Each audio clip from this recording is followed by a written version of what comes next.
എന്തോ കാര്യം എന്തോ പഠിക്കാത്ത എന്താ പഠിക്കാത്ത കാര്യം എന്താ? ഞായറാഴ്ച എനിക്ക് പഠിച്ചാൽ എന്തോ കുഴപ്പം? ഞായറാഴ്ച പഠിച്ച കാരണമുണ്ട്. നമ്മുടെ ശിവകുട്ടി സാർ എന്തിനാണ് ഞായറാഴ്ച നമുക്ക് ലീവ് വെച്ചേക്കുന്നത് സ്കൂളിൽ? ഞായർ ശനിയാഴ്ച പോട്ടെ, ശനിയാഴ്ച ഇപ്പൊ വെക്കുന്നുണ്ട് ചില ദിവസങ്ങളിൽ. എല്ലാ പേരൻസിന്റെ വിചാരമുണ്ട് ഞായറാഴ്ച പഠിക്കാൻ വേണ്ടിയ ഈ പറഞ്ഞ ലീവ് വെച്ചേക്കുന്നത്. ചുമ്മാതാണ്. സത്യം പറഞ്ഞാൽ നമ്മൾ പഠിക്കുന്നവർക്ക് റെസ്റ്റിന് വേണ്ടിയാണ് നമ്മളെ ലീവ് വെച്ചേക്കുന്നത്. ഈ തിങ്കളാഴ്ച തൊട്ട് ശനിയാഴ്ച വരെ നീ പഠിക്കുന്നുണ്ടോ? ഞാൻ പറഞ്ഞുതരാം. പഠിക്കുന്നുണ്ടോ? ഞാൻ പറയുന്നത് തിങ്കളാഴ്ച ഇവിടുന്ന് നമ്മൾ രാവിലെ 7 മണിക്ക് എണീക്കുന്നു, പല്ല് തേക്കുന്നു, കുളിക്കുന്നു, ആഹാരം കഴിക്കുന്നത് വട്ടത്തിലെല്ലാം കഴിക്കുന്നു. ആഹാരം കഴിക്കുന്നു, സ്കൂളിൽ പോകുന്നു, മുടി ചീപ്പുന്നു, പൗഡർ അടിക്കുമ്പോൾ നമ്മുടെ ടീച്ചർ ഇങ്ങനെ കയറി വരുന്നു. ടീച്ചറുടെ വഴക്കും കേട്ട് വർത്താനം കേട്ട് നമ്മൾ ഇങ്ങനെ ഇരിക്കുന്നു. പിന്നെ രണ്ടാമത്തെ പീരീഡ് വരുന്നു, മൂന്നാമത്തെ അങ്ങനെ 7 പീരീഡ് ആവുന്നു.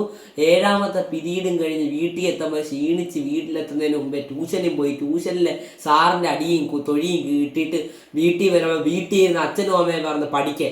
ആ പഠിത്തം ഉറങ്ങുന്നതോ 11 മണിക്കും. 11 മണിക്ക് നീ ഉറങ്ങുന്നോ? നീ 9:30 ഇവിടെ കിടന്നുറങ്ങും. ഇപ്പോഴത്തെ കാര്യം വിടേ, ഇപ്പോഴത്തെ കാര്യം വിട, ഇപ്പോഴത്തെ കാര്യം വിടേ. നീ എല്ലാ ദിവസവും 9:30 കിടന്നുറങ്ങുന്നത്. നീ രാവിലെ 7 മണി തൊട്ട് 8 വരെ നീ ജിമ്മിന്റെ സാധനം അടിച്ചോണ്ടിരിക്കുന്നില്ലേ? അതെന്തിനാ? ആരെ കാണിക്കുക? 7ാം ക്ലാസ്സിൽ പഠിക്കുന്നതിന് ബോഡി സെറ്റ് ആക്കണ്ട എന്തിനാ? ഞങ്ങളങ്ങനെ ഇതിനൊന്നും പോയിട്ടില്ല. അവന് ഞായറാഴ്ച ലീവ് വേണം പോലും. ഞായറാഴ്ച വീട്ടിൽ നിന്ന് പഠിക്കാനാ സമയം തരുന്നത്. ഒരാളും പറഞ്ഞിട്ടില്ല ഞായറാഴ്ച പഠിക്കരുതെന്ന്. ആരാ പറഞ്ഞിട്ടുള്ളത്? പഠിക്കരുതെന്ന് പറഞ്ഞിട്ടില്ല, പഠിക്കണം. അതിനൊരു മിനിമം ടൈം ഉണ്ട്. എപ്പോഴാ ടൈം?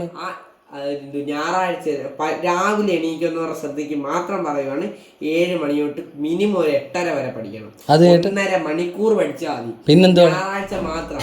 പിന്നെ ബാക്കി ഫുള്ള് കളി. പിന്നെ നിങ്ങളുടെ ഫിസിക്കൽ ആക്ടിവിറ്റീസ്, കളി അപ്പുറത്തും ഇപ്പുറത്തും കയറി ഇറങ്ങി നടക്കല്. എന്താ അത് ഫിസിക്കൽ ആക്ടിവിറ്റി അല്ലേ? അത് നമുക്ക് നമ്മൾ ഗ്രൗണ്ടിൽ പോകുന്നു, കൂട്ടുകാരന്മാരായിട്ട് നമ്മൾ രസിക്കുന്നു, ആഴ്ചവട്ടിലിങ്ങി ഇരിക്കുന്നു, ഞങ്ങളെല്ലാവരും ഇരുന്ന് സംസാരിക്കുന്നു. അതൊക്കെ ഒരു രസമല്ലേ? ഒരു രസമല്ല. ഞാൻ അങ്ങനൊന്നും പോയിട്ടില്ല. ഞാൻ അങ്ങനൊന്നും പോയിട്ടില്ല. പഠനം മാത്രമായിരുന്നു എന്റെ മുമ്പിൽ. ദീപുവാമിനായിട്ട് സൈക്കിൾ ഇല്ല, എങ്ങും പോയിട്ടില്ല.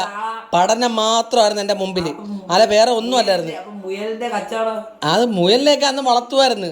അത് പഠിക്കാൻ വേണ്ടി, പഠനോപകരണങ്ങൾ വാങ്ങിക്കാൻ വേണ്ടിയാ. നിനക്ക് ഇവിടെ ആര് വാങ്ങിച്ചു തരണം? നിനക്ക് ഇതെല്ലാം വാങ്ങിച്ചു തരുന്നില്ലേ? ശരി, എന്നാ ശരി, ഇനി എന്റെ ഫീസ് മാത്രം നിങ്ങൾ അടച്ചാൽ മതി. എന്റെ സാധനങ്ങൾ ഞാൻ വാങ്ങിച്ചോളാം. ഫീസ് അടച്ചു കഴിഞ്ഞാൽ പിന്നെ ഫീസ് കൂടെ അടയ്ക്കാന്നെങ്കിൽ ഫീസിനുള്ള പൈസ ഞാൻ ജോലിക്ക് പോകില്ലേ. ഞാൻ ബാക്കിയുള്ള എന്റെ ഇൻസ്റ്റാഗ്രാം ബോക്സ് അതേപോലത്തെ സാധനങ്ങളെല്ലാം വാങ്ങണം, ഞാൻ വാങ്ങിച്ചോളാം. എങ്ങനെ വാങ്ങിക്കും? നീ ചാണം ചുമക്കാൻ പോവോ? ചാണം ചുമക്കാൻ പോയില്ല. ഞാൻ എന്റെ കൂട്ടുകാരൻ എനിക്ക് 2 മോളിയുടെ മീൻ തരാന്ന് പറഞ്ഞാൽ ആ മീൻ വെച്ച് ഞാൻ ഒരു കച്ചവടം തുടങ്ങാൻ പോകും. മോളിയുടെ മീനോ? അത് മോളിയുടെ മീൻ എന്തുവാ, എത്ര രൂപ ഒരു ജോഡിക്ക്? ഒരു ജോഡിക്ക് 120 രൂപ, എന്തുവാ 150 രൂപയൊക്കെ. ഇനി നാളെ തൊട്ട് മോളി കച്ചവടം തുടങ്ങി, പഠിക്കാൻ പോവാതെ. ഞാൻ പഠിക്കാൻ പോയിട്ട് എന്റെ സൈഡ് ബിസിനസ് ആയിട്ട് നടത്തുന്നു. ഞായറാഴ്ച കൂടെ ക്ലാസ് വെക്കാൻ പറഞ്ഞ. സത്യം പറഞ്ഞ അന്ന് നമുക്ക് പറയാം, നമ്മുടെ ശിവകുട്ടി സാറെ അടുത്ത് പറയാം. ശിവകുട്ടി സാറെ ഞാൻ ഇത് കേൾക്കുന്നുണ്ടെങ്കിൽ ഞായറാഴ്ചയും കൂടെ പേരൻസിന്റെ ഒരു ഇതിന് വേണ്ടി ഞായറാഴ്ച വേണം ക്ലാസ് വെച്ചു. ഇതിന് ഈ കാണുന്ന കുട്ടികളല്ല എന്നെ വെട്ടിക്കറി വെക്കൂന്ന് എനിക്കറിയാൻ. കണ്ട എന്തായാലും ഞാൻ പറയുക, വെച്ചോ, കുഴപ്പമില്ല, ഞങ്ങൾ പഠിക്കാൻ റെഡിയാണ്. നല്ല മോൻ, ഒരു ഉമ്മ. അത് വേണ്ട.